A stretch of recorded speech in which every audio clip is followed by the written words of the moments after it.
નમસ્કાર મિત્રો આજે તમારી સમક્ષ કુંભ રાશિના જાતકો માટે સંપૂર્ણ માહિતી જન્મથી લઈ અને મૃત્યુ સુધીની સફરમાં એમનું જીવન કેવું હોય છે, એમનો સ્વભાવ કેવો હોય છે, સંપૂર્ણ વાત તમારી સમક્ષ રાખવા જઈ રહ્યો છું।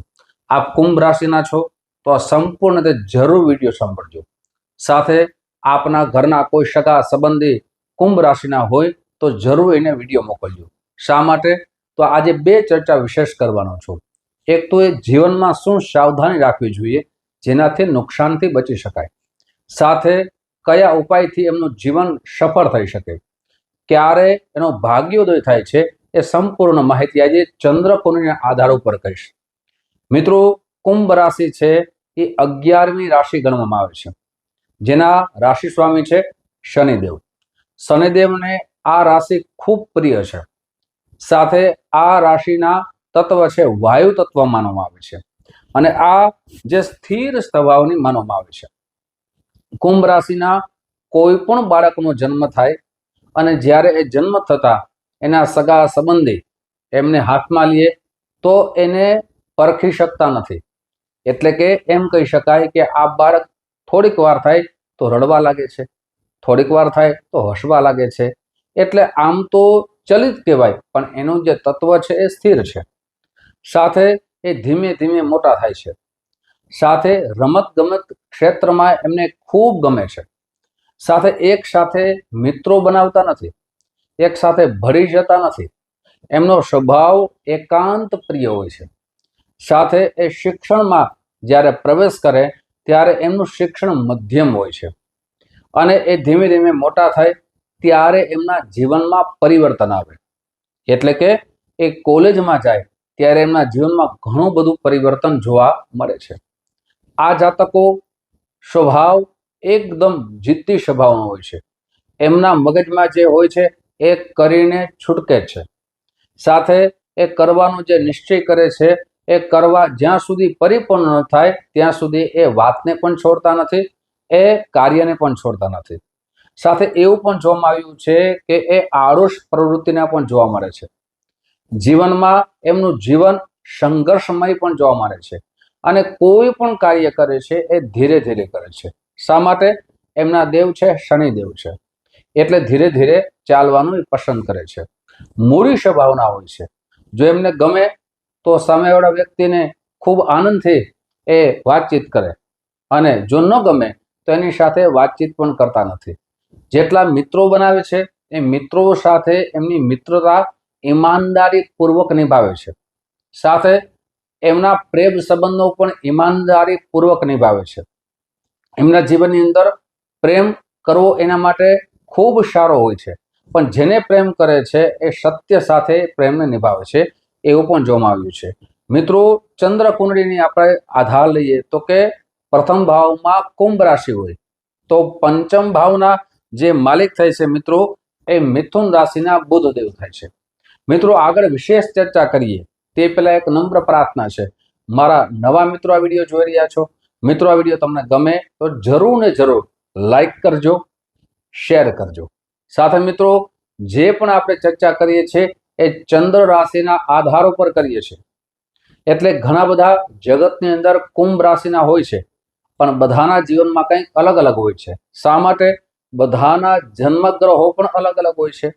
જો આપણે આપણા જન્મગ્રહો વિશે જાણવું હોય કે અમારા કયા ગ્રહો શુભ સ્થિતિમાં છે, કયા ગ્રહો અશુભ સ્થિતિમાં છે, તો અહીં નંબર દેવામાં આવ્યા છે। આ નંબરમાં સંપર્ક સાધી શકો છો। સંપર્ક કરવાનો સમય, એપોઇન્ટમેન્ટ લેવાનો સમય, જ્યોતિષનો સમય સવારે 10 વાગ્યાથી લઈ અને બપોરના 1 વાગ્યા સુધી છે, સાંજે 5 વાગ્યાથી લઈ અને રાત્રે 9 વાગ્યા સુધી છે। ઓનલાઈનની વ્યવસ્થા રાખી છે। મારી ઓફિસ જામનગરમાં છે, પણ જામનગરથી આપ ખૂબ દૂર રહેતા હોય તેના માટે ઓનલાઈનની વ્યવસ્થા રાખી છે। સાથે ઘણા બધા મિત્રોના અમને SMS આવે છે, કોલ આવે છે કે અમારી પાસે જન્મ તારીખ નથી, જન્મ સમય નથી, તો તેના માટે પણ ચિંતા કરવાની જરૂર નથી। ફોન કરીને મળશો તો પ્રશ્ન પૂર્ણ માધ્યમથી આપની સમસ્યા અનુસાર આપને શાસ્ત્રોક્ત ઉપાય અને સરળ ઉપાય બતાવવામાં આવશે। મિત્રો, હવે ખાસ કરીને કુંભ રાશિની વિશેષ ચર્ચા કરીએ તો કુંભ રાશિ જ્યારે કોલેજમાં પછી એમની ઉપર જવાબદારી આવે, ત્યારે એ જવાબદારીને નિભાવે પણ છે. સાથે કુંભ રાશિના જાતકો માતા પિતાની સેવા કરવામાં ખૂબ જ તત્પર હોય છે. ધર્મને કાળજીપૂર્વક નિભાવે છે. સાથે ધર્મ પ્રત્યેની અતૂટ શ્રદ્ધા હોય છે. એમના જીવનની અંદર યાત્રા કરવાનું પોતે ગમે છે, મુસાફરી કરવાનું એમને ગમે છે.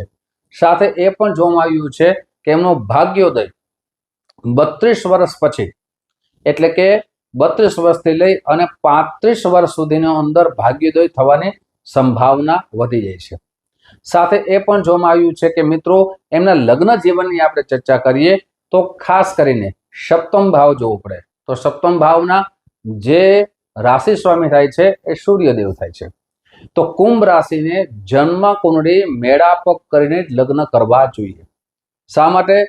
કેમ કે મિત્રો શનિદેવ અને સૂર્યદેવ આ બંને ગ્રહો છે એકબીજાના પિતા અને પુત્ર છે, પણ એકબીજાના શત્રુ, એટલે કે એકબીજાને ભળતું નથી.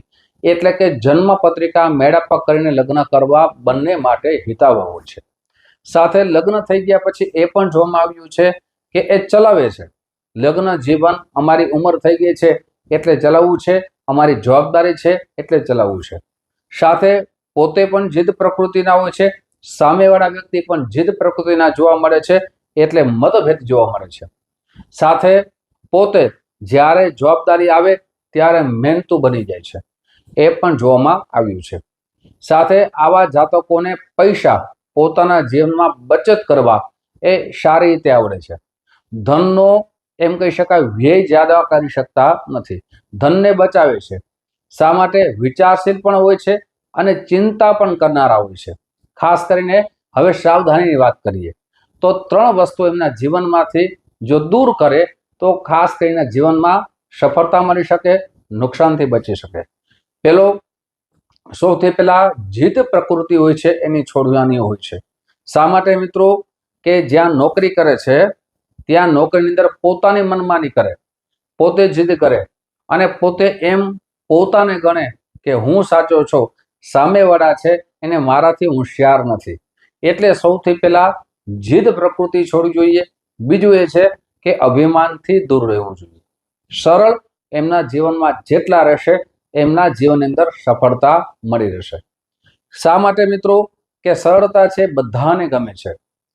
બીજું કે એ જ્યારે પણ કોઈ પણ બિઝનેસ કરે છે એ બિઝનેસની અંદર પોતે મહેનત તો કરે છે, પણ ભાગીદારી કરતા વખતે એમને સાવધાની રાખવી ખૂબ જરૂરી છે. બીજી સાવધાની એ છે કે જ્યારે કોઈ પણ વ્યક્તિના પ્રેમમાં પડે ત્યારે સાવધાની રાખવી ખૂબ જરૂરી છે. શા માટે? આપ તો પ્રેમ છે એ ઈમાનદારીપૂર્વક નિભાવો, પણ સામેવાળા વ્યક્તિ ઈમાનદારીપૂર્વક સત્ય સાથે પ્રેમ ન નિભાવે તો તમારું જીવન બગડી શકે છે. સાથે ત્રીજી સાવધાની એ છે કે હર હંમેશા મહેનત કરવી જોઈએ, આળસથી દૂર રહેવું જોઈએ, એટલે તમારા જીવનમાં સફળતા મળી શકે છે. મિત્રો હવે ઉપાય આપની સમક્ષ રાખું છું. આ ઉપાય અવશ્ય કરજો, જેનાથી આપનું જીવન સફળ થઈ શકે. પ્રતિ દિવસ શંકર ભગવાનના મંદિરે જાઓ, દૂધથી અભિષેક કરો અને ઓમ નીલકંઠાય નમઃ આ મંત્રના અવશ્ય 2 માળા કરો. સાથે શનિ ચાલીસાના પાઠ કરો, હનુમાન ચાલીસાના પાઠ કરો અને આપની યથાશક્તિ અન્નનું દાન કરો અને તેલનું દાન કરો.